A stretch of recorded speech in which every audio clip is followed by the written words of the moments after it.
You were also the you were the athlete of the family. I mean, all the Jacksons are good athletes. I remember from your business. Very good athletes, so Jermaine and Randy. But I played a lot of baseball, and I wanted to be professional. I wanted to be a professional baseball player, and, but I decided to stay with my brothers and continue singing with the brothers. Yeah. Does Randy sleep in his hat? How you doing, my man? Good. The issue of the lawyers and the managers, is this pretty much over for you, Joe? I mean, I read that, you went through a time where you had to wonder whether your kids were reporting to you or I mean, did it ever happen that you had to talk with an agent? It never got like that, did it? Yeah, well, like all the kids, when they reach a certain age, they want to do things on their own, all that sort of thing. But one thing I do admire that if it's any advice needed be, they always know the way back to the parents, give some kind of direction. As far as managing the kids, I was there until the contract expired, and from there is directions. And the contract expired, well, there were several contracts, but when did you get out of it in a legal sense? A couple years ago, 85, 4? About 84. Yeah, how'd you feel? I feel... No, I mean, how'd you feel when that happened? Well, naturally, that you saw some things that was going down that you wouldn't want to happen, but it happened, like separation of the kids and all that, doing different things. But there's nothing you can do but just take it as it comes and feel free to give them advice that they need. You never had for a moment any doubt that your kids loved you? Oh, yeah, they always did. Because, I'm the one that started it all and worked them very close. Yeah. It took a father to make a son, Yes, indeed. Yes, indeed. Katherine, now let me just talk about you, Joe, with Katherine. How do you do emotionally? This was the quarterback of the team, and suddenly he had no real legal power over his own family. He really didn't take it that brave like he's saying he did. He would talk to me at night, and he didn't like what was going on, but it was nothing he can do because the children were grown. And we had, if you have a family that's making money, you're going to have wolves out there, and they're going to be pulling after them. And they're going to be whispering in their ear and telling, and everybody thinks the grass is greener on the other side. So, you listening, Jermaine? Yes, I am. You know what mother means? Very much. Well, add to this, the whole music community comes down with lawyers and agents, and they know what's good for you. And you've been so enormously... Why are you laughing? Because he's not the one for this question? No, Jeremy hears his father and he sees him on TV, and he's trying to find out how can he get here, I guess. All right, well, come on up here. He was walking up under the baby is walking up under the Hi, table. Jeremy. Okay. Look at this. We got us another music video here.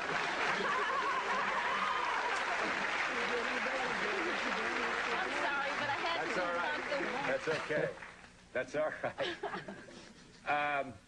Jermaine, we were talking about, give me your own insight on this and your own feelings when it looked like the family was, at least a lot of people appeared to be trying to fracture the family. Well, it pretty much first started, I guess, when the success started. We started as a family unit, and there's a lot of people out there, as far as attorneys and accountants, who have done a lot of great things for the family. And also you have what you call the vultures who come around who wants to take for their own selfish greed. But I feel within myself, and as well as my brothers and sisters, that we've always had the right upbringing from our mother and father to know the difference from just who's who and being a great judge of character. So we really never let that affect us. I don't see an egomaniac in this family, and that's hard to understand how at least... are you pointing at something?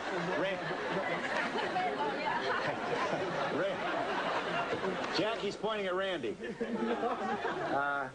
No, there's no self-importance here. That's not true. No, it's not true. Well, tell me. That's not true. We don't have any egomaniacs. That's what I'm saying. In the family. And I'm trying to understand how, because when the kids were growing up, and just before they got got ready to come to Motown, I had a real good talk with them, and I told them what they were doing was just another job. It didn't, just because they were in show business, they were going to have a lot of people admiring them and really putting them up on a pedestal. But they're no better than anyone else, and this is how it is. It's like when they do cut their albums and all, it's just another job that they're doing. It's like someone else have to go to the steel mill or someone drive a truck because they want to. They're singing, and they're just fortunate enough to be in show business. Mm-hmm.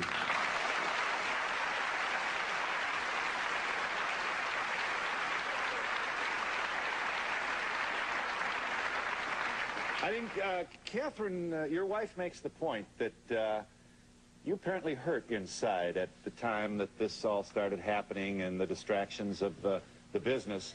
Joe, do you want to fill in some blanks here?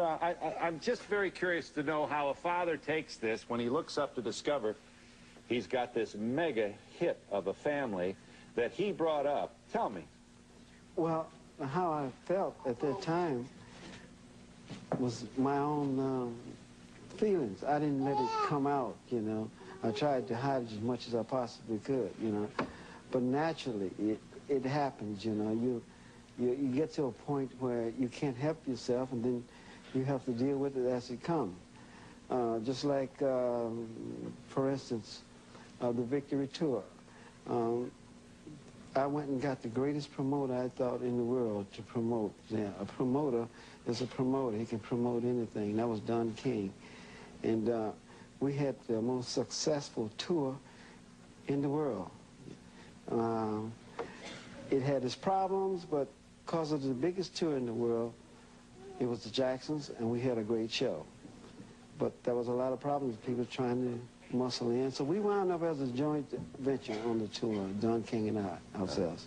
How do you keep a guy from charging you $800 to move a piano and standing there all day? Do you worry about that kind of stuff? Yeah, you worry about a lot of side deals are being made in this type of situation. But, and believe me, there are a lot of side deals, you know, involving one of these tours, you know. Yeah, I'm sure there are. I mean, from the T-shirts to the security to the tickets to the stadium to the concessions. Joe, nobody can oversee this with any efficiency. Well, you have to have a lot of trust in the people that you're working with. Jeremy. Yeah, that's all right.